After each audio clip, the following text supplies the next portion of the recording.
এই দোয়াটা সবাই শিখে নেন। ওই বালক উপরে দোয়া করছে, আল্লাহুম্মা কফিনিহিম বিমা শি'তা, আল্লাহুম্মা কফিনিহিম বিমা শি'তা, আল্লাহুম্মা কফিনিহিম বিমা শি'তা। পাহাড় থরথর করে কাঁপা শুরু করলো এবং ওই সৈন্যবাহিনী পাহাড় থেকে পড়ে গেল। বালকের কিচ্ছু হলো না।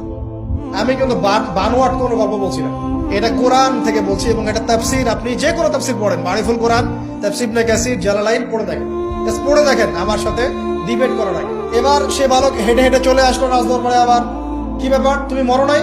না, আল্লাহ আমাকে বাঁচিয়েছে, আমার রব আমাকে বাঁচিয়েছে। আবার বাড়ানো হচ্ছে আরেক দল সেনাবাহিনীকে নিয়ে, যাও এবার ওকে সমুদ্রে নিয়ে যাও, সমুদ্রের মাছ সমুদ্রে ডুবিয়ে দিবে। আবার সে ওখানে গিয়ে বলল, আল্লাহুম্মা কফিনিহিম বিমা শি'তা। অর্থ হচ্ছে, হে আল্লাহ, আমার বিপক্ষে যারা আছে আপনি যা দিয়ে ইচ্ছা ওদের বিরুদ্ধে আমাকে সাহায্য করেন।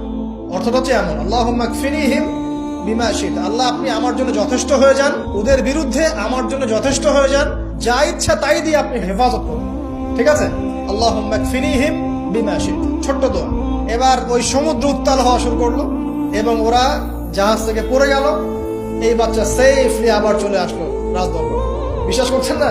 চলে আসলো। এবার আসার পরে বলছে, শোনেন, আমাকে এভাবে মারতে পারবেন না, আমাকে এইভাবে মারা যাবে না, আমি আপনাদেরকে বলে দিচ্ছি কিভাবে আপনি আমাকে মারতে পারবেন।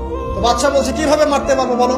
তখন সেই বাচ্চাটা বলছে যে আপনি সমস্ত এলাকার মানুষকে এক জায়গায় জড়ো করবেন, মানে পুরো নেশনের যত মানুষ সবাইকে একটা মাঠে নিয়ে আসবেন, মাঠের মাঝখানে একটা গাছ রোপণ করবেন বা একটা কিছু স্তম্ভ নির্মাণ করবেন, সেখানে আমাকে বেঁধে ফেলবেন। বেঁধে ফেলার পরে আমার এই ধনুক থেকে একটা তীর বের করবেন। তীর বের করে আপনি নিজ হাতে এই তীরটাকে নিশানা দিবেন, দিয়ে বলবেন বিসমিল্লাহ, আল্লাহর নামে, বিসমিল্লাহ, আল্লাহর নামে, বিসমিল্লাহি রব্বি হাযাল গোলাম বলে ছুড়বেন।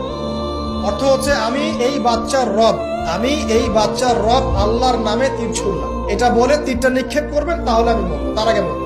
কথা কি বুঝতে পারছি?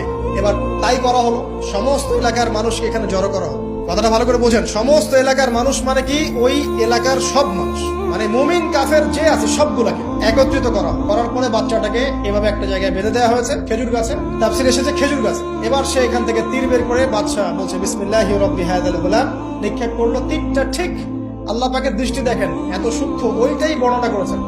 তীরটা ঠিক বাচ্চার এই জায়গায় লেগেছে, এই যে মাথার এইখান থেকে লেগে এদিকে বের হয়ে গেছে। ওই বাচ্চা ছেলেটার এই যে কপালের এই পার থেকে এই পার পর্যন্ত তীর চলে গেল এবং বাচ্চাটা শহীদ হয়ে গেল, আলহামদুলিল্লাহ। এবং এই বাচ্চাটা যখন মারা গেল বা শহীদ হয়ে গেল, আর সারা এলাকার মানুষ কি দেখলো? দেখলো যে বাচ্চা তাকে দুইবার চেষ্টা করে